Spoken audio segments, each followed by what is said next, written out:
Vamos a definir el ovario poliquístico como aquel trastorno endocrino metabólico heterogéneo que en su presentación clínica van a ver que hay diferentes fenotipos, que es de origen genético, ya la vamos a ir viendo, y que por diferentes factores ambientales, como puede ser la actividad física, la nutrición, ¿sí?, va a ir modificándose y se va a ir presentando de diferentes maneras.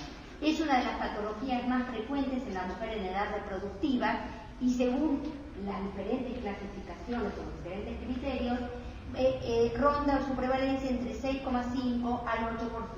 Esto vamos a ver que depende del Instituto Nacional de Salud. Bien, la etiología aún hoy no está clara. No se sabe cuál es la verdadera causa por la cual este síndrome aparece en la gente joven. Por eso no es una enfermedad, sino justamente es un síndrome, ¿sí? Es un conjunto de síntomas sin saber aún la etiología.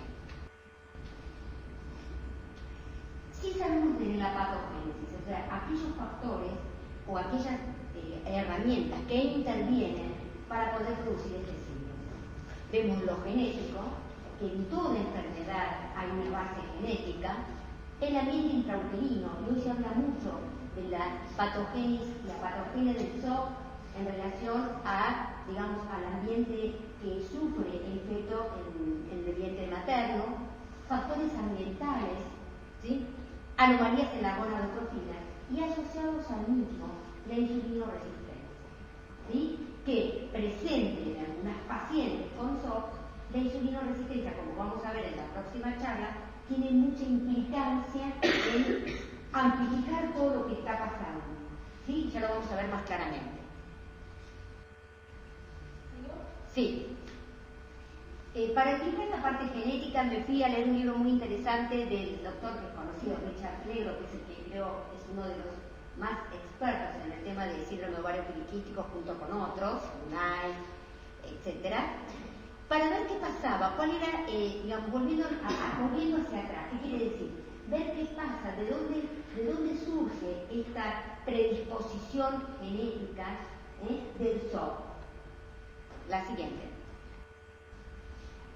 Entonces, hubo un artículo muy lindo en la Fertility del 2013 que hablaba de la ontogenia del síndrome de ovario poliquístico, de la insulinoresistencia en el útero y en la edad o en lo que sería la primera infancia o en la adolescencia. La siguiente. Para definir la ontogenia, ustedes saben, para poder entender un poquito qué dice este artículo, me fui a buscar todo esto.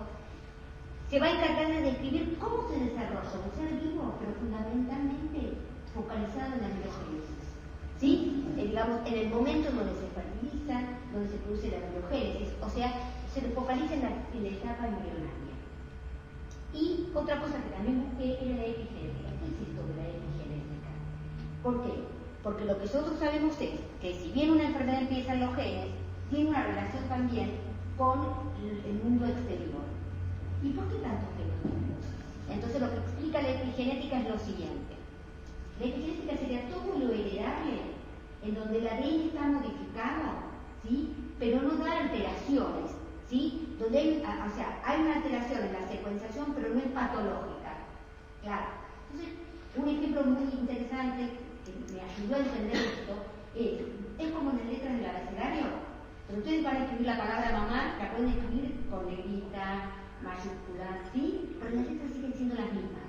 Pero la forma de manifestarse epigenéticamente, ¿sí?, es a través de las modificaciones del ADN que no llega a ser patológico. El ADN a lo largo de la vida se va transformando, ¿sí?, pero no es una mutación. Eso sí sería lo patológico. La siguiente.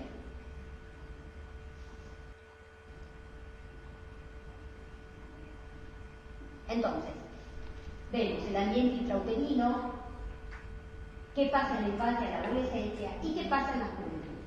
Este sería el camino de, yo creo que hoy hablamos de SOP, pero creo que la mayoría de las enfermedades, como les dije anteriormente, mismo la diabetes, hoy se sabe que empieza en la vida intrauterina, se instala, digamos, comienza a aparecer en la adolescencia y se instala en la adultez. Entonces, empezamos. Tenemos factores genéticos y vamos a hablar de esto. Hoy se sabe que la existencia de ciertas agrupaciones familiares con parientes de primer grado de tener un SOP, es probable que sus descendientes también las tengan. O sea que, concepto, SOP heredable. El SOP es un síndrome heredable y que después, mediante todo lo que tenga que ver con el entorno, se va a modificar. Entonces, para su desarrollo hay una predisposición genética. Basta que alguno de los dos padres tengan esa alteración para que se pueda manifestar el síndrome. Más prevalente entre los miembros de una familia, ¿sí? Alrededor del 20 versus el 40% de la población general, que es el 4 al 6%. Las mayorías o la mayor anomalías de la secreción de la insulina se observaron en pacientes que tenían este SOP, pero que en su familia había antecedentes de diabetes tipo 2. ¿Sí? Lo más probable es un modelo poligénico. Cada vez en la parte, digamos, lo que sería biología molecular o genética, yo digo que vamos tirando como finitos. Ya no alcanza a contar los cromosomas, ya no alcanza con valorar solamente la presencia de genes, ¿sí? Sino que muchas veces lo que importa, que van a reproducirse mucho los genéticos, es la funcionalidad del gen, ¿sí? Pero independientemente de esto, como pasa también en la diabetes, fíjense que ya dejan de ser enfermedades genéticas, sino son poligénicas, o sea que intervienen varios genes en la existencia de la misma. Se ha evidenciado la heredabilidad, esto ya lo estuvimos diciendo todo el tiempo, especialmente del hiperandrogenismo, en donde se hicieron estudios muy interesantes, genéticos y sobre todo en gemelos, ¿sí? También se aislaron genes involucrados digamos, en la patogenia de la poliquitosis ovárica, siendo la fibrillina 3 la más reconocida, la siguiente. O sea, que variantes de estos genes están involucrados, ¿sí? Van a determinar los fenotipos de SOP, pero ninguno es el candidato ideal.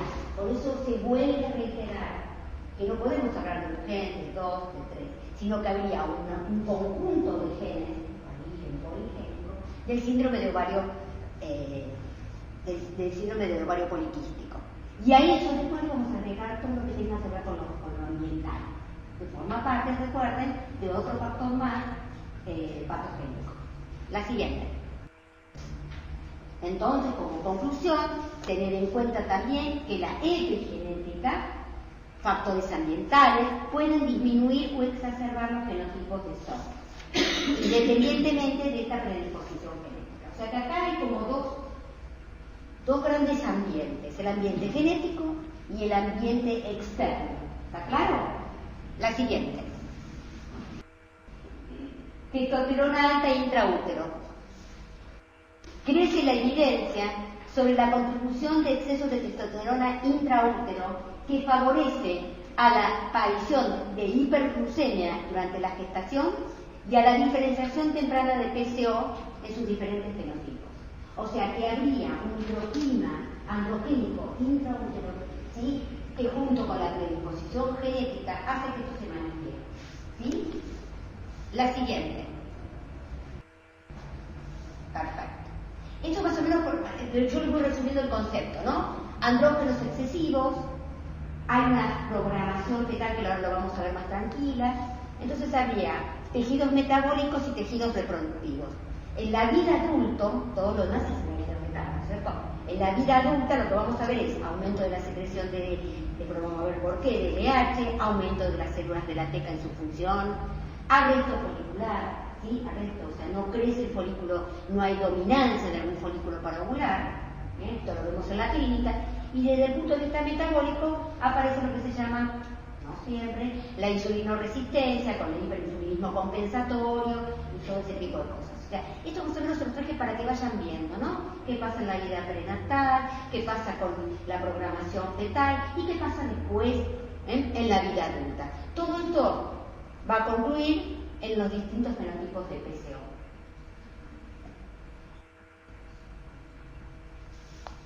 Programación fetal. Dado el efecto de la insulina en la regulación y la estereogénesis ovárica adrenal, los eventos intrauterinos que conducen a insulinoresistencia e hiperinsulinemia podrían predisponer al desarrollo de peso. Mucho se habla sobre la relación de bajo peso al nacer en relación a la patogénesis del síndrome de ovario poliquístico, sobre todo más que del ovario poliquístico de la insulinoresistencia como factor asociado. Entonces, lo que decimos es que tanto el chico con bajo peso al nacer como el nutrido va a producir insulinoresistencia. ¿Y saben una cosa que estuve leyendo y que también escuché en un congreso? Hace muchos años, a mí el profesor Sinay, que es un médico que sabe muchísimo sobre la epidemiología, es endocrinólogo, me había contado que en una época, ¿por qué se daba esto digamos, del aumento de peso y de insulinoresistencia? Entonces, él decía que cuando hace muchos años el hombre salía a cazar para tener reservas, ¿sí? Salía y comía, y sobre todo mucha grasa. Entonces, hacía depósitos abdominales, ¿sí? De energía, de calorías, para poder sobrevivir después al tener hambre y no poder conseguir, digamos, ni de la caza ni de la pesca. Y estos genes se llaman genes ahorradores, se llaman genes ahorradores de Lewis. En ese momento de la vida, estoy hablando hace 40.000 años atrás, al hombre le servían para poder sobrevivir. Pero hoy en día, con la disponibilidad de alimento diario, con, digamos, el hecho de que somos más sedentarios, en lugar de ayudar, ¿sí?, esa insulinoresistencia, nos está enfermando de diabetes, de hipertensión y insulinoresistencia. Entonces, esto quiere decir que en estos chicos de bajo peso probablemente hayan funcionado mecanismos de estos genes ahorradores que hacen que logren la recuperación del crecimiento rápido, ¿sí?, como para poder sobrevivir, pero a la larga lo van a pagar caro teniendo valores más altos de insulina, triglicéridos y la predisposición más adelante a poder tener diabetes. Lo mismo pasa con aquellos bebés con sobrepeso, sobre todo siendo hijos de madres diabéticas durante el embarazo. ¿Está claro? La siguiente. En cuanto a la relación encontrada entre la desnutrición fetal que lleva a la resistencia a la insulina y a la hiperinsulinemia, este entorno en el útero puede también afectar el desarrollo y la función ovárica y suprarrenal. Como vamos a ver en el SOP, ustedes van a ver en la histopatología que no solamente, digamos, uno tiene un compromiso de tipo ovárico, ¿sí?, sino que en el SOP es como si fuera a todo nivel. A nivel hipotalámico, el tema de la pulsabilidad del FNRH, a nivel del ovario, pero también participa la suprarrenal, a través de compartir enzimas parecidas, ¿sí? Inclusive hoy podemos hablar de que hay un SOP con mayor compromiso suprarrenal o menor compromiso suprarrenal, y esto va a hacer que varíe también el compromiso metabólico de la paciente. La siguiente. Este potencial programación fetal de PCO, sin embargo, podría estar restringido a algunas poblaciones. Esto lo saqué en un trabajo español en donde decía que, bueno, que en ellos a lo mejor este tipo de cosas no la ven. Hay mucha discordancia con respecto a esto de recién nacido de bajo peso o de alto peso. La siguiente. Las niñas postpuberales con antecedentes de bajo peso al nacer, con recuperación de crecimiento, hiperinsulinemia y pubertad precoz, tienen una altísima prevalencia de SOP, casi del 50%. O sea, van a llegar a una etapa de la vida que van a tener oligomenorrea, hirsutismo, hiperandrogenemia, ovulación, todo lo que implica el SOP. La siguiente. Entonces, un trabajo muy lindo de Dumesic dice que las alteraciones del medio ambiente fetal programan la enfermedad del adulto por modificaciones epigenéticas sobre la susceptibilidad genética del feto a la enfermedad después del nacimiento. Es como una conclusión en donde vemos que el medio ambiente, ¿sí?, fetal hace que haya una predisposición que después uno puede amplificarlo a través de la vida. ¿Está claro? La siguiente.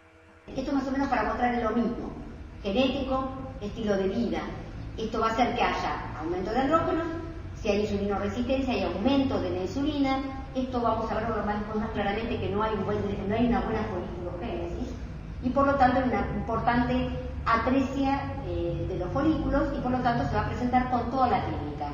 Va a haber hirsutismo, va a haber acné, alteraciones menstruales, trastornos en la fertilidad, ¿está claro? Y a su vez, si se agrega lo metabólico, que sería la insulinoresistencia, todas las patologías de riesgos de hipertensión, riesgos oncológicos, cáncer de mama, cáncer de endometrio. La siguiente. Entonces, ¿qué pasa a medida que subimos en esta escalerita?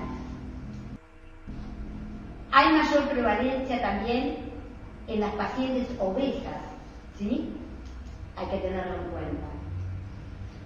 A mayor peso, mayor exacerbación de los diferentes signos y síntomas de la PCO. Ahí aparece la insulinoresistencia.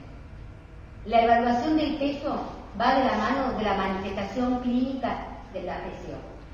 Ustedes dirán, pero creo que vos te la pasás hablando de eso y de mismo de insulinoresistencia. A ver, el proceso que tenemos que pensar es, por un lado, el síndrome solito, porque no todas PCO es insulinoresistente y no todos insulinoresistentes tienen que ver con eso. Vamos, cuando hablemos se van a dar cuenta que yo les traigo bastantes cositas como para que se den cuenta que no siempre insulinoresistencia, primero es patológica y no es tampoco necesaria para ser SOR. ¿Está claro lo que quiero decir? Lo que pasa es que a veces es muy difícil de poder dividir, ¿sí? Pero el concepto es que no quiere decir que el SOR es sinónimo de insulinoresistencia y insulino de SOR, ¿sí? Bien, la siguiente. Factores ambientales. Aumento de la difusión metabólica en la PCO, el ejercicio aún sin pérdida de peso mejora la insulinoresistencia, porque en realidad cuando uno pierde peso está perdiendo grasa. La siguiente. ¿Qué pasa en la infancia, en la pubertad? Dos ítems a tener en cuenta: la resistencia a la insulina y la obesidad. Lo que le quiero decir acá, que después vamos a volver a charlar, es que ustedes tienen que recordar que hay etapas en la vida en donde la insulinoresistencia es necesaria. Ahora van a ver después cuando hablemos de insulinoresistencia para que me quede esta idea. Entonces, pero hay determinados factores ambientales, yo diría hábitos, ¿sí?, que conducen a que esta insulinoresistencia, que es necesaria para distribuir muy bien la energía en el organismo, se vuelve patológica. Entonces yo puse esta diapo para mostrarles esta conducta alimentaria, ¿sí?, en donde en la infancia, ¿sí?, una mala nutrición, una dieta no balanceada, ¿sí?, en donde la calidad del alimento importa mucho, lleva a que estas chiquitas en etapas muy tempranas tengan obesidad. Entonces, lo que va a hacer la obesidad en estas chiquitas es amplificar la insulinoresistencia que tiene ella solita para poder crecer, ¿sí? Entonces recuerden que en la etapa puberal empieza a aparecer la grasa abdominal, que es el porcentaje de grasa que uno necesita para empezar los ciclos y para mantenerlo. Eso es fisiológico, porque el cuerpo está diciendo: yo necesito energía en esto para poder liberar mi eje gonadal y poder empezar mi menarca, ¿sí? Pero si yo a esa insulinoresistencia le agrego en la incorporación calórica excesiva con sedentarismo, amplifico, ¿sí?, esta fisiológica y me aparece entonces toda la insulinoresistencia, que ya no es fisiológica, sino que se convierte en algo patológico. ¿Está claro? Que voy a predisponer a estas chiquitas al día de mañana poder ser usuarios. La siguiente. Obesidad, muy fácil de verla en una chica jovencita: adrenarca precoz, pubertad precoz, PCO, insulinoresistencia. La siguiente.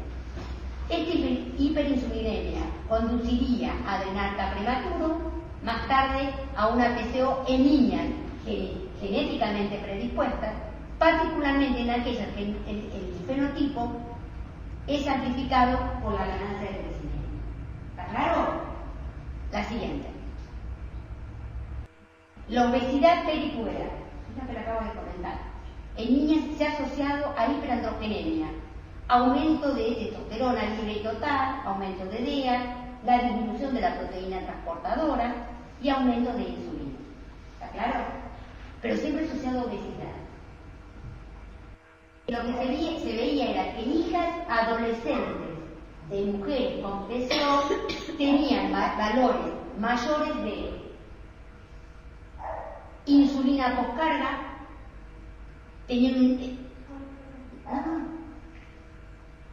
tenían a su vez antimulleriana con valores altos, concentraciones inferiores de FSH y niveles más altos de insulina. Tenían mayor prevalencia del hirsutismo y mayor volumen ovárico. ¿Sí? Como que acá también volvemos a hablar de esta heredabilidad del SOP. La siguiente. Familias. Historia familiar. Esto lo pongo nacional porque me interesa que en la clínica muchas veces uno, preguntando determinados datos, uno pueda acercarse al diagnóstico. Hay familias en donde el SOP tiene mayor prevalencia. ¿Sí? Hijas, hermanas, hermanos, madres y padres de las mujeres con SOP presentan resistencia a la insulina, hiperinsulinemia o intolerancia a la glucosa. O sea, cuando yo tengo antecedentes familiares de diabetes tipo 1, uno tiene que estar atento a la insulinoresistencia por un lado y que no esté al mismo tiempo esto asociado a un SOP. La siguiente. Las hijas y hermanas de mujeres con SOP tienen mayores niveles de andrógenos suprarrenales y ováricos. La siguiente.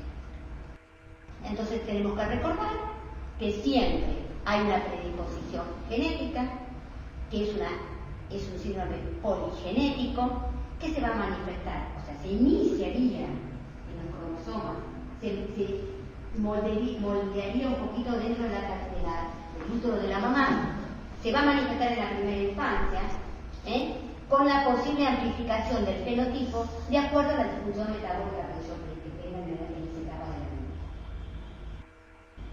Anomalías gonadotróficas. Ustedes saben que durante mucho tiempo lo que se veía era una relación LH versus FSH de 3:1 a favor de la LH. Como vamos a ver después, esto, digamos, si bien nos puede servir para las pacientes delgadas, hoy no hay criterio de diagnóstico.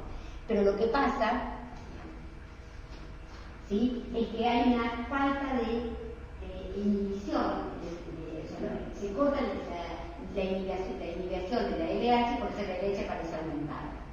Ahora después yo te lo explico. Esto es más o menos, les traje este cuadrito que era todo lo que yo leí en esa fertility and sterility, para recordar los factores genéticos, la vida intrauterina y la programación fetal como factores prenatales y cómo pasa digamos, qué pasa en la vida de la infancia, que va, de acuerdo a la alimentación, a la actividad física o no, va a favorecer la aparición en la vida adulta de poliquistosis ovárica. La siguiente. Entonces, el avance hacia una cura, puse la palabra cura, lo pensé 500.000 veces, pero, a ver, porque me la juego, pero digamos, hoy por hoy no se puede hablar de cura, ¿sí? Pero digo, el avance hacia una cura de la PCO y su consiguiente riesgo aumentado de diabetes tipo 2 y enfermedad cardiovascular se ve impedido por aún un oscuro origen etiopatogénico. O sea, no podemos hablar de cura, pero sí hablamos de tratamiento. La siguiente. Y este cuadro me pareció importante, ¿por qué? Porque nosotros podemos ir viendo a lo largo del desarrollo de la vida, ¿sí?, cuáles son aquellas pacientes que podemos captar con riesgo. Entonces vemos que ya tuvimos el recién nacido con alto y bajo peso, ¿sí? En la niñez, la pubertad prematura, la pubertad central precoz, la obesidad en la infancia, ¿sí?, el uso de ácido valproico también, la anorexia nerviosa, La paciente para defenderse pueden hacer insulinoresistente. ¿Qué pasa en la adolescencia? Empieza con irregularidad menstrual, anovulación, acné, hirsutismo, y para llegar a la adultez, no lo vean, pero ahí dice poliquistosis ovárica. ¿Sí? Todo el desarrollo y como clínicamente yo puedo ir sospechando el probable desarrollo o aparición en la vida adulta. Ahora sí, nosotros sabemos que, digamos, el síndrome tiene la característica de ser una expresión excesiva de andrógenos, bioquímicos o químicos. ¿Sí? Ustedes saben que los andrógenos dos fuentes importantes, suprarrenal a través del estímulo ACTH o el ovario a través del estímulo del LH. La siguiente. Acá más o menos yo siempre les digo, tengan idea de cuáles son las fuentes importantes, porque esto también me hace pensar hacia dónde me tengo que dirigir, para hacer después también diagnósticos diferenciales.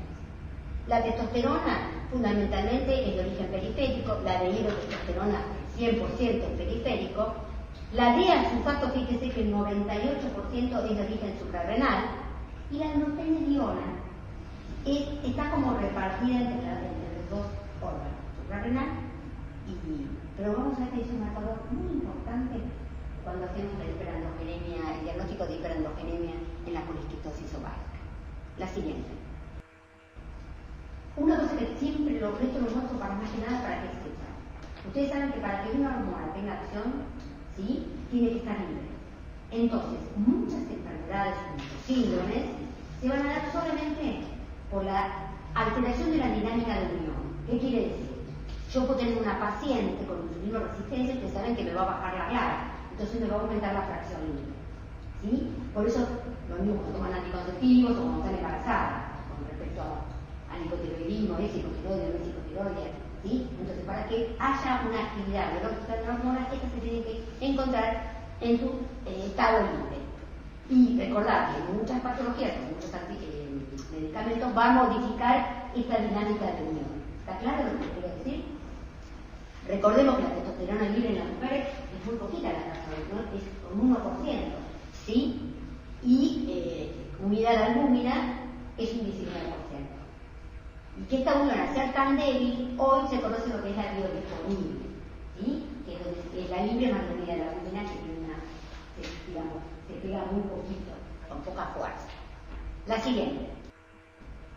¿Cuáles son las causas de exceso de andrógenos? El 70-80% se lo lleva el síndrome de ovario poliquístico, de todos los hiperandrogenismos, el idiopático, la insulinoresistencia, ¿sí?, la hipertecosis y los tumores productores de andrógenos. Nosotros vamos a hablar primero. La siguiente. Síndrome de ovario poliquístico es la causa más frecuente, fue descrito en el año 35 por Leventhal y después desde el 35 para ahora seguimos hablando. La siguiente. Ustedes saben que esto se presenta como un hiperandrogenismo funcional, no es ningún tumor ni nada orgánico, que puede ser clínico, o sea, hiperandrogenemia, o hiperandrogenemia bioquímico, o clínico a través de la presencia de estrutismo, alopecia, acné, etc. Trastornos ovulatorios, infertilidad, y que se va a asociar con insulinoresistencia y obesidad, y que puede evolucionar hacia un síndrome metabólico. La siguiente. Como lo reconocemos, clínica, disfunción ovulatoria, oligomenorrea, amenorrea, eso se pregunta, se interroga y enseguida se sabe. Disminución de la fertilidad, paciente que viene por la consulta por esterilidad. El hiperandrogenismo, lo que acabo de decir, digamos, los signos de hiperandrogenismo. Así lo vamos a reconocer desde el punto de vista clínico. La siguiente. La fisiopatología.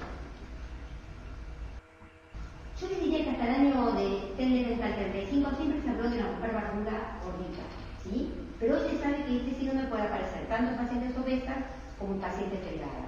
Por lo tanto, un concepto que hay que tener en cuenta es que había como, de acuerdo al compromiso metabólico para la presencia de la insulinoresistencia, como dos poblaciones diferentes.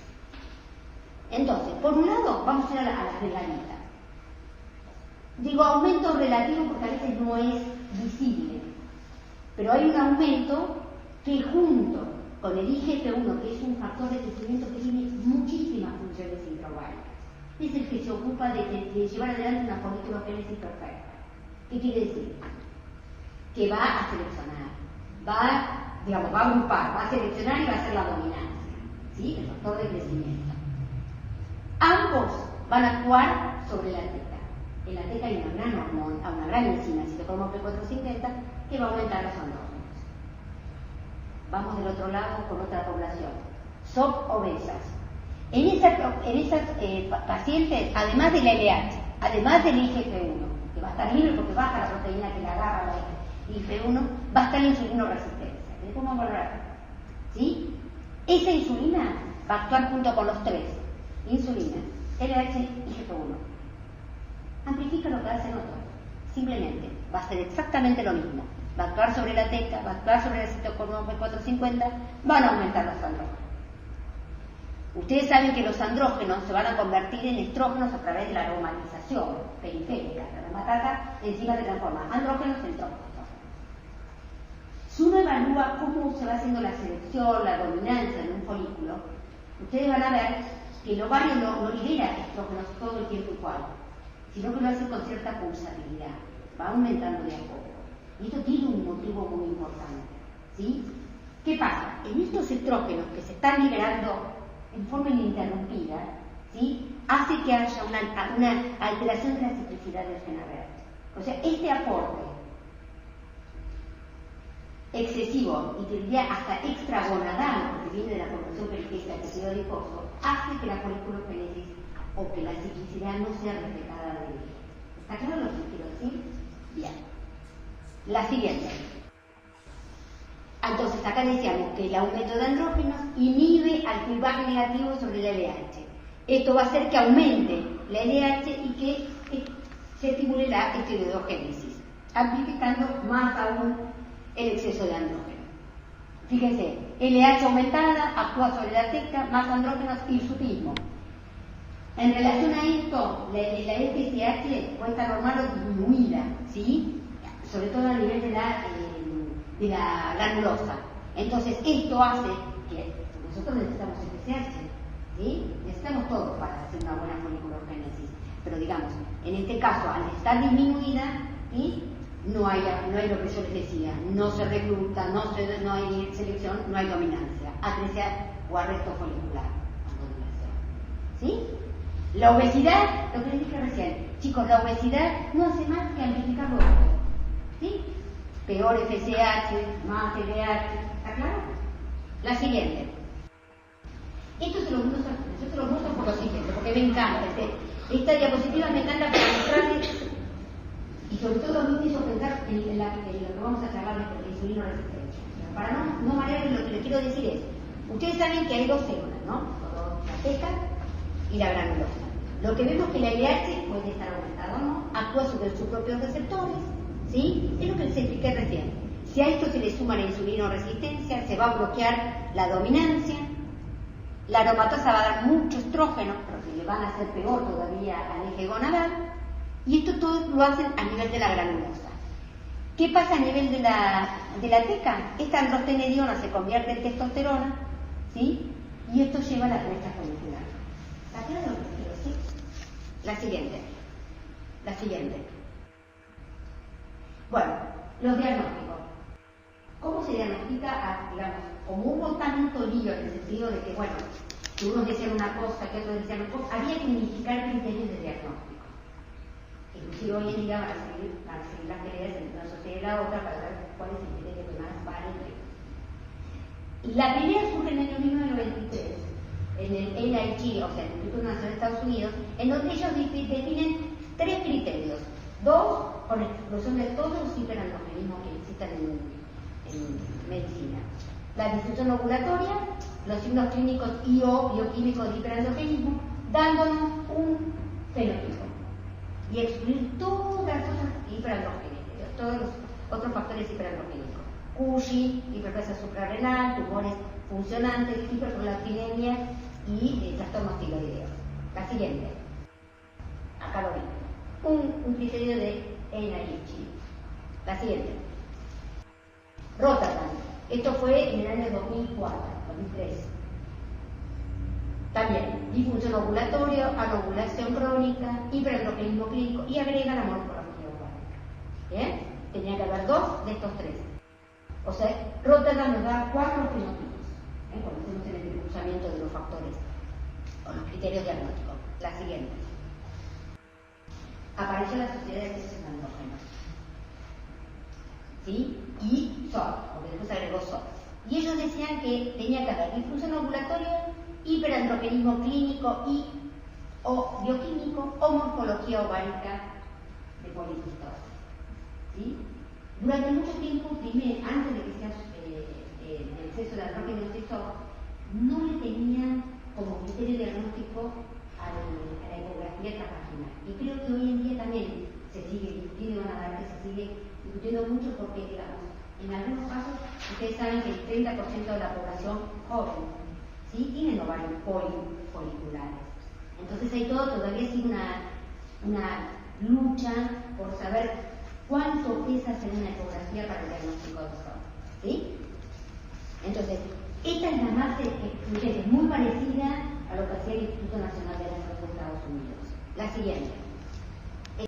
Rotterdam 3, o sea, Rotterdam 4, 3, el Instituto Nacional de Estados Unidos, un fenotipo. La siguiente. Esto nos llega a ver, ¿sí?, a los 4 fenotipos de SOT. tiene hiperandrogenismo químico o bioquímico, tiene disfunción ovulatoria, ovario poliquístico, compartido por Rotterdam, ¿sí? Después está el B, que tiene un hiperandrogenismo, tiene disfunción ovulatoria y no tiene una ecografía, ¿sí? Después tenemos esto, que sería, digamos, ahora lo vamos a ver, después lo voy a decir. Después tenés el C, que tiene un hiperandrogenismo clínico y bioquímico, no tiene difusión, pero tiene ecografía. Y el D, que es el que no tiene hiperandrogenismo, es normoandrogénico. Entonces, ¿qué pasa? Es un SOP clásico, sí, es el SOP que definía en el año 1993 la Sociedad Americana de Salud. La siguiente, tenés el ovulatorio, y el tercero, o cuarto sería, es el que suelta el SOP, que es el normoandrogénico, que es el que el exceso de andrógenos no lo reconoce como un fenotipo, ¿sí? El siguiente. Estos serían el SOP, ¿sí?, que definió en el año 1993 el Instituto Nacional de Salud de Estados Unidos, y estos serían no NHI. La siguiente. Acá lo que vemos es esto, lo mismo, la siguiente. Y acá es donde suelo el capo porque el exceso de andrógenos no está muy actual. Porque para el exceso de andrógenos, en el 2008 vino el doctor Ricardo así. Para él, por definición, tiene que haber exceso de andrógenos. Ya sea hiperandrogenemia verdadera o clínica, pero tiene que haber, porque se está hablando de una patología de exceso de andrógenos. Entonces, al hablar de ese grupo de normogonadotrófico, él no lo sé. ¿Sí? Pues creo que es una de las sociedades que más, digamos, trata de decir lo que piensa en el sentido, bueno, me acuerdo que yo le preguntaba sobre la ecografía en el año 2008, ¿sí? ¿Qué pasa con la ecografía? ¿Qué pasa con una paciente menorreica? ¿Puede ovular? Sí puede, tener que demostrar paciente no. ¿Entienden? La siguiente. ¿Cuáles son los rasgos diagnósticos? Sabemos la difusión, el hiperandrogenismo clínico, la morfología, asociado a lo que ya sabemos. La siguiente. La prevalencia actualmente aceptada del SOP es del 6 al 10% si nos basamos en AIG, pero incrementada hasta el 20% si utilizamos PROPER. O sea, ¿cómo cambia la prevalencia de acuerdo al criterio que uno elija para poder hacer el diagnóstico? La siguiente. Vamos a hablar de la disfunción ovulatoria. La siguiente. ¿Sí? Lo que vemos es, si usamos el criterio de NIH, el 100% de las mujeres tendrán ciclos irregulares o disfunción menstrual, oligomenorrea fundamentalmente, y entre el 60 al 85 va a ser por SEA, o sea, el exceso de andrógenos, y si se usa el criterio de Rotterdam, hasta un 30%. ¿Sí? Las mujeres SOP o la menorrea representan el fenotipo más afectado del SOP, ya que usualmente tienen más severa hiperandrogenemia, clásico, mayor recuento de folículos centrales, mayores niveles de LH y suelen ser más hiperinsulinémicas. Ya vamos a ver que también tienen guarda relación de acuerdo al tipo, su compromiso metabólico. La siguiente. Bueno, acá les traje esto para mostrarles, creo que era de Asís, ¿sí? La prevalencia de disfunciones menstruales. ¿Sí? Y van a ver que la oligomenorrea ocupa el 78%. O sea, es muy frecuente la oligomenorrea en esta paciente. Le diría que una paciente con oligomenorrea y su mismo se escuchó hasta que no se demuestre lo contrario. La siguiente. Reconocer que se puede presentar de cualquier manera. Una característica que tienen es que dan, digamos, la amenaza la tienen de forma temprana. ¿Sí? Esto es porque por lo que se le decía la cubana, ¿sí? Alteración del ciclo menstrual que puede ir desde una menorrea secundaria, primaria y secundaria, ojo, oligomenorrea y las menometrorragias. Recuerden que estas pacientes son, por definición, anovuladoras. Entonces, ¿tienen riesgo de tener un endometrios? Sí. Nosotros presentamos una vez un trabajo de que eran 11 pacientes que consultaban en el hospital de clínica por menometrorragias, eran PCO con insulinoresistencia y tenían 27 años y tenían cáncer de ovario. Sí, ya ahora está esperando su segundo bebé, después del tratamiento. Pero recordad, ¿sí?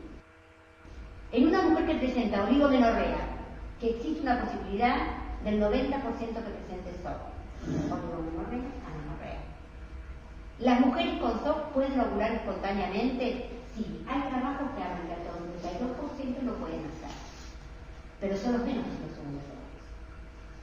Los ciclos que se hacen más regulares a medida que se llegan a la menopausia. La siguiente. Esto se lo tiene porque me pareció importante, porque en la clínica uno puede sospechar qué tipo de paciente con SOP tengo adelante. Entonces hice un trabajo con 494 pacientes, siempre por Rotterdam, se elige el SOP siempre, a Rotterdam, y lo que ellos vieron es que las pacientes oligomenorreicas tenían mayor compromiso metabólico. Entonces, hay que tener en cuenta que a mayor alteración del ciclo menstrual, mayor compromiso de su estado metabólico. La siguiente. ¿Sí? Vemos que pacientes que menstruan más de 35 días, fíjense en el loma que tienen. ¿Está? O sea, tienen mayor compromiso metabólico. La siguiente. Otra cosa que me pareció importante. Fíjense que como causa de amenorrea hay 4 causas importantes. Y como primera figura la poliquistosis ovárica. Entonces hay que darle bolillas a las amenorreas que nos consultan, haciendo el diagnóstico correcto de una oligomenorrea, descartando todas las otras causas. La siguiente, ahí está. ¿Sí? Descartar la hiperprolactinemia, descartar los estados hipergonadotróficos, como son las fallas ováricas, el hipotiroidismo. ¿Está claro lo que estoy diciendo? O sea, hay que estudiar la amenorrea perfectamente para poder descartar otras probables causas. La siguiente. A ver, en cuanto a la ovulación, ¿está incluida en toda la mayoría de las clasificaciones o de los criterios? Sí. A la paciente le preocupa mucho, exacto. Tiene que ver con la fertilidad de la paciente. ¿Cuál es la limitación? Primero, que la ovulación normal no se puede comprender totalmente, no se puede estudiar tan fácilmente. La ovulación va cambiando a lo largo de la vida, ¿sí? Es modificable, hasta con cambios de estilo de vida. La disfunción ovulatoria es muy difícil de medir objetivamente. Esto es lo que me costaría poder averiguar. La siguiente. Hiperandrogenismo clínico. Otra cosa que tenemos que averiguar. El 65% de las pacientes con ovario poliquístico tienen hirsutismo. En el año 2008, cuando vino el doctor Cassis, él hizo prevalencias de signos y síntomas de la RCO. Y nosotros hicimos un trabajo en el hospital y nos surgieron nada. Yo me acuerdo que él me decía, si vos tenés una paciente en menorrea y es hirsuta, es una cosa. Y lo debido a progesterona, podés hacerlo. ¿Está claro? O sea, es la característica del signo más asociado a SOP, principal. También manifiesta el acné.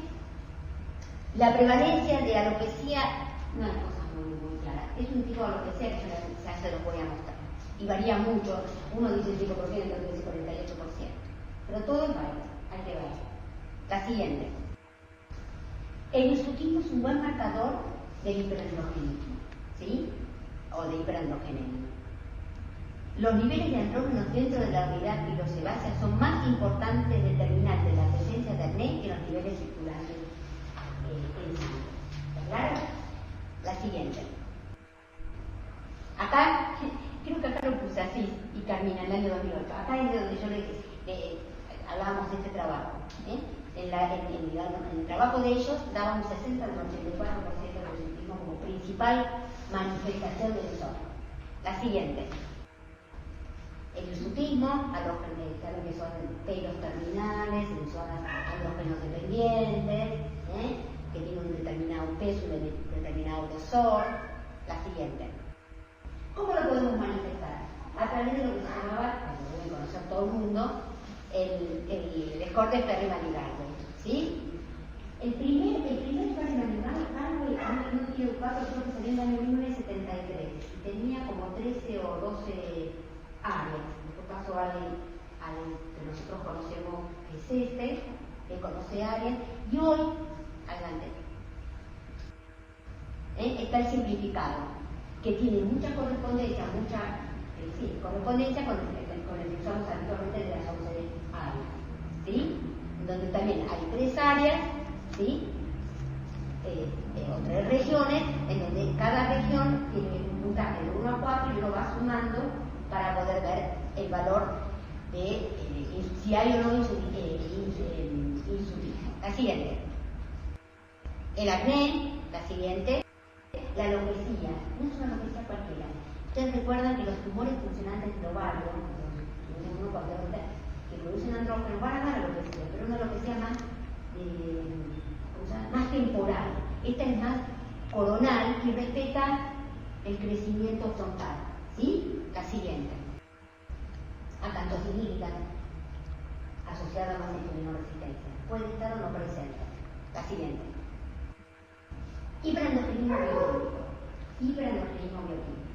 Vimos el clínico. Vamos al bioquímico. La testosterona libre es el andrógeno más sensible para poder hacer el diagnóstico. Y está elevada en un 75% de las pacientes o 80% de las pacientes con sobrepeso. Pero saben una cosa, metodológicamente medir testosterona libre es muy difícil.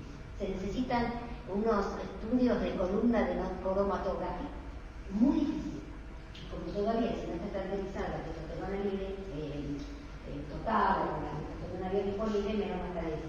Pero sería lo ideal. La siguiente. Una cosa que hay que tener en cuenta es que todos los hiperandrogenismos o hiperandrogenemias no son iguales. Y esto también es útil saberlo.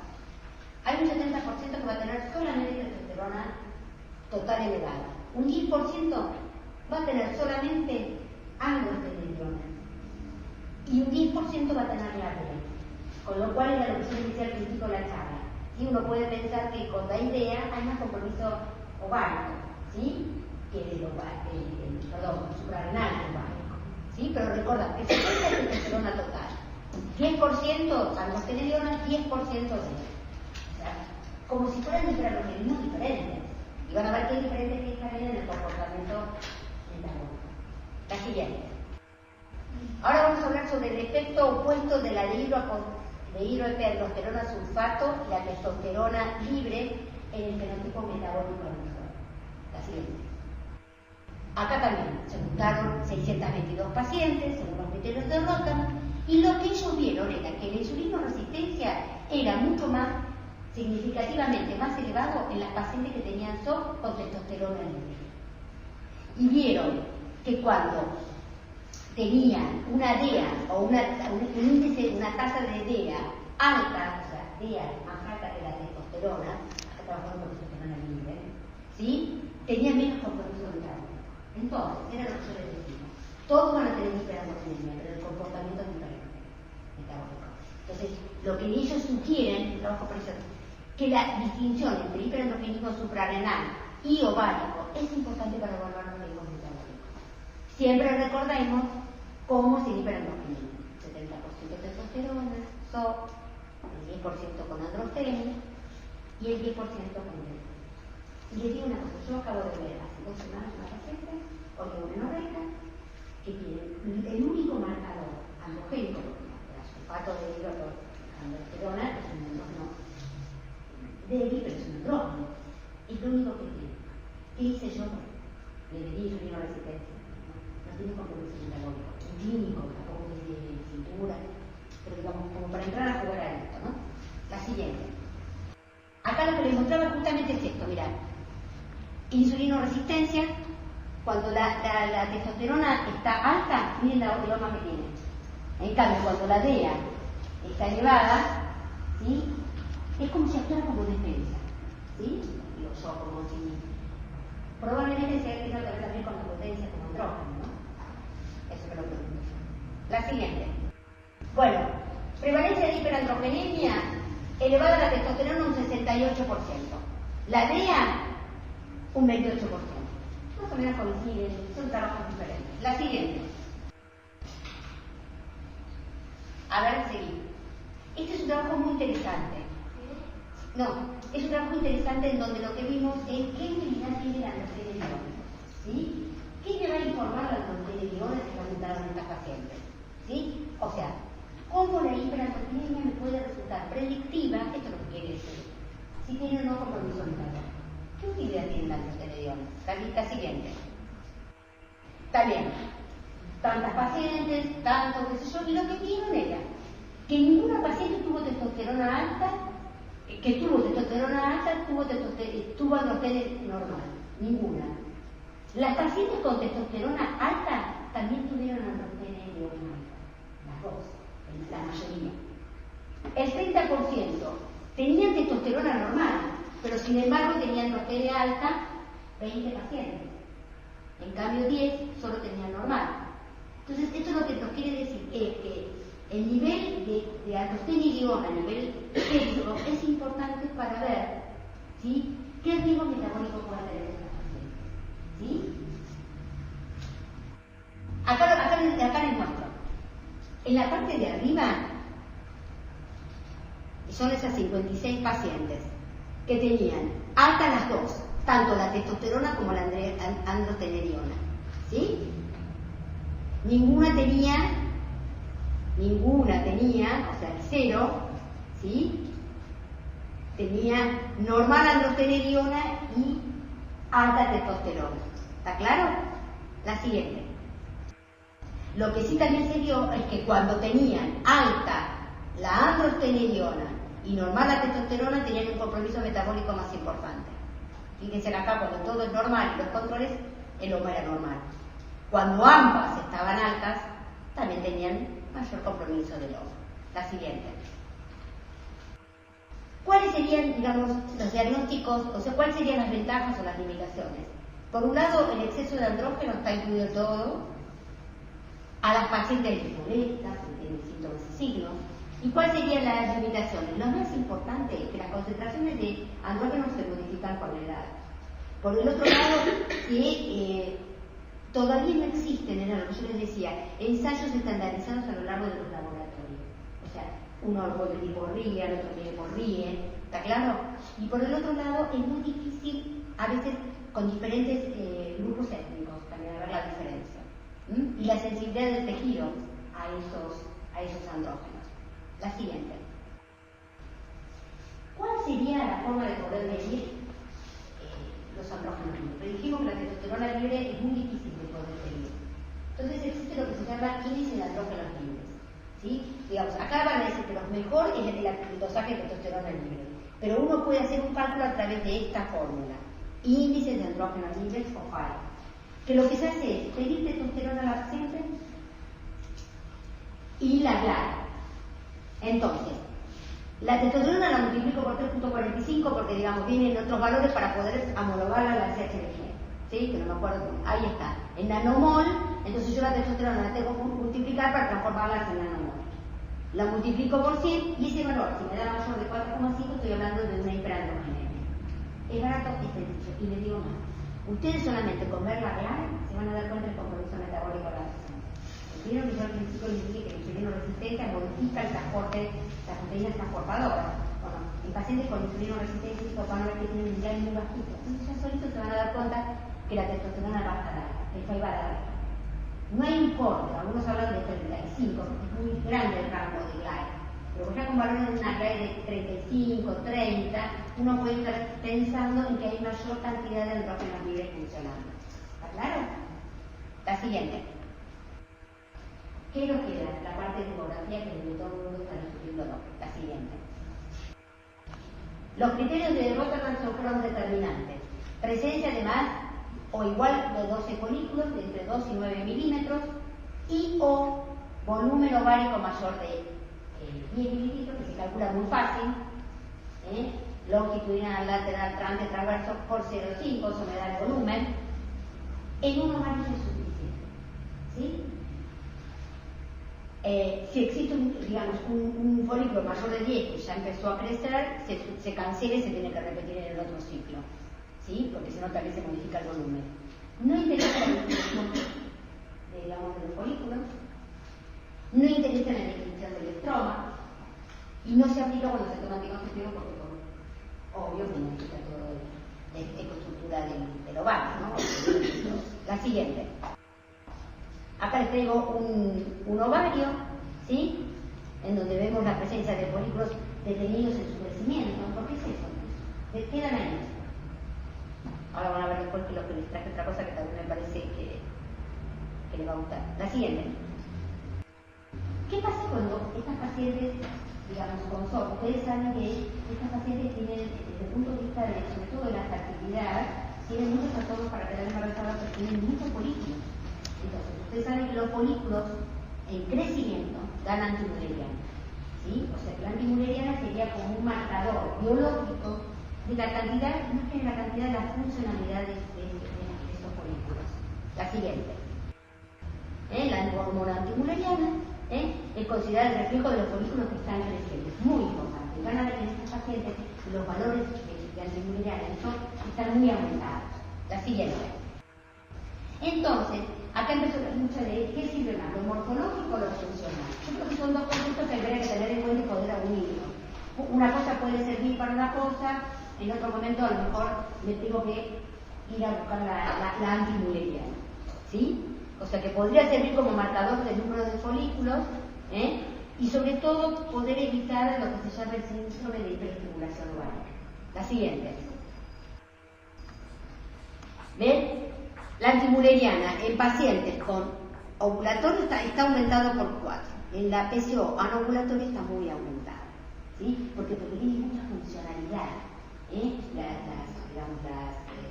Las células de la granulosa tienen, además de ser más, porque hay más folículos, están con mayor actividad para producirla, ¿sí? Entonces es como, yo cuando lo leía decía, bueno, hay algo morfológico y hay algo bioquímico.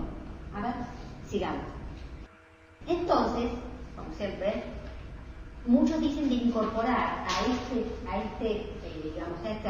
cuadro morfológico, a este ovario poliquístico de la morfología, agregar algo que tenga que ver con lo bioquímico. Si bien hoy es carísimo, como sale caro de una antimuleriana, yo creo que en algún momento, sobre todo para los especialistas en fertilidad, es importante con el tema de que estas pacientes tienen alto riesgo, ¿sí?, de hacer cuadros de hiperestimulación ovárica. La siguiente. Acá, prevalencia por ultrasonido, aproximadamente con PCO es del 76%. ¿Sí? La siguiente. Este es un trabajo que se lo traigo porque me encantó. Lo que trataron es ver, de volver a dar los umbrales en donde uno podía evaluar si era PCO o no. Es un trabajo muy lindo, en donde lo que vieron en el Human Reproduction, que vieron que, digamos, el umbral para contar folículos tiene que ser, no alcanza con 8, tiene que ser mayor de 19 o de 19. El volumen ovárico como promedio, en donde la sensibilidad y la especificidad eran buenas, es de 7 milímetros. Y la cantidad de antimuleriana tendría que ser un valor de mayor o igual a 35 picomoles. La siguiente. Entonces esto permitió, aplicar esto, que uno pueda hacer un diagnóstico de acuerdo a la presencia oligomenorrea, clínica o bioquímica de hiperandrogenismo.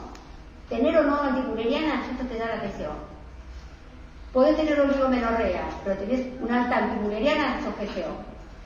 No tenés oligoanovulación, sobre todo en aquellos cuadros, vieron que a veces me pasa cuando tienen la paciente enfrente, que son, que digamos, no te queda muy claro la oligomenorrea, no tiene mucho sutismo. Bueno, quizás medir la antimuleriana, ¿sí?, te puede servir para hacer ese tipo de diagnóstico. Fíjate, una paciente que no tiene oligomenorrea, no tiene hiperandrogenismo, quizás en este momento nosotros decimos, no, esta no es una PCO, ¿sí? Pero tiene antimuleriana, no podemos pensar que es una paciente que tiene una morfología ovárica, pero no es una PCO. ¿Por qué? Porque no tiene los otros criterios. Oligoanovulación, hiperandrogenismo, no tiene antimuleriana elevada, una anovulación idiopática. No tiene oligoanovulación, tiene la clínica de hiperandrogenismo o la bioquímica, ¿sí? Puede ser un hiperandrogenismo idiopático, no tiene antimuleriana. Es una cosa que yo te lo suplico porque van a dejar el trabajo que hablan de la antimuleriana como marcador bioquímico. La siguiente. Bueno, entonces, determinar la presencia de esto no es obligatorio. ¿Por qué? Porque se dieron cuenta que de acuerdo a los criterios del Instituto Nacional de Salud, digamos, no hay diferencias clínicas ni metabólicas si tienen o no la ecografía como característica del ovario poliquístico. Cuando uno tiene un hiperandrogenismo o una ovulación, ya tenés que pensar en un SOP. ¿Está claro? Y que solo la presencia de antimuleriana sirve para evitar el síndrome de hiperestimulación. La siguiente. Ovarios poliquísticos, muy interesante. ya asociada al síndrome por historia. Pero ¿qué pasa? Depende mucho del técnico. No está estandarizada cómo hacerlo. Faltan estandarizar normativas a lo largo del ciclo menstrual. Recordar que el ovario va cambiando a lo largo de la vida y en la adolescencia es muy cambiante. Hay pacientes que tienen ovarios con muchísimos folículos, pero que no son PCO, un 30%. ¿Sí? La siguiente. Entonces no es necesario tampoco para el diagnóstico, recuerden el VHFCH, el diagnóstico tampoco incluye la investigación de insulinoresistencia, aunque vamos a ver que se puede, y hay un diagnóstico, sin embargo, una vez que ya hace el diagnóstico de SOP, tenemos que descartar la presencia de la insulinoresistencia. La siguiente. Diagnósticos diferenciales, esto lo pongo porque me parece que es importante, recordar la siguiente. Los famosos tumores secretarios de andrógenos, ¿sí? Esto se ve mucho en la clínica, pero la paciente no está androgenizada, está virilizada. ¿Claro? ¿Sí? Para que lo tengan en cuenta, la siguiente. Esto es de androgenización y virilización. Desde la clínica se puede ver perfectamente. La siguiente. Bueno, recordar en una paciente premenopáusica, ya una testosterona de 2 o una DEA de más de 7.000 te hace pensar en algo tumoral. Y es bastante más frecuente de lo que crees. En la post, ya con una testo más de 1, una DEA mayor de 25. La siguiente. Obesidad, insulinoresistencia, lo que vemos acá, y ya terminamos con esto, fenotipos de SOP, ¿se acuerdan del clásico? A y B, el ovulatorio, el C y el leve, el normo androgénico. Fíjense que el compromiso de insulinoresistencia y síndrome va para el grupo A y B, menos el ovulatorio y casi no se demuestran en el normo androgénico. La siguiente. Dunay, que sabe mucho de este tema, empezó como a tratar de explicarse qué nombre le podían dar, a quién lo maneja, la dicotomía de especialidad. Entonces ella lo que dice es que no conviene llamarlo político, primero porque se asusta a la paciente, segundo que focalizarlo sobre solamente la morfología, ¿sí? Cuando hay algo más fisiológico, que tenga que ver con la fisiopatología. Entonces ella propone dos nombres, el síndrome reproductivo metabólico y el síndrome de ovario político. Este sería el A y el B, ¿sí? El clásico, y este sería más los otros dos tipos de fenotipos. La siguiente. A esto que sigue así, y así propone mezclar todos los criterios, y para él le quedarían 3 formas de nombrarlo. ¿Cuál sería el nombre? ¿Sí? Se pregunta él. Entonces había un síndrome metabólico hiperandrogénico, ¿sí? Que este sería, digamos, el hiperandrogénico el A y B, el famoso de NH, el síndrome hiperandrogénico ovario poliquístico, que sería el ovulatorio, y este sería el normoandrogénico, que es el que no cree, ¿sí? En donde, digamos, sería un síndrome anovulatorio ovario poliquístico, normoandrogénico, que sería el B. La siguiente. Entonces, el diagnóstico del SOP siempre, digamos, lo van a leer como con los criterios de Rotterdam, ¿sí? Los elementos diagnósticos son la disfunción ovulatoria, el hiperandrogenismo clínico o bioquímico y la presencia de ovarios poliquísticos que puede o no ser necesario. No se requiere la relación LH-FSH. La siguiente. ¿Está clara?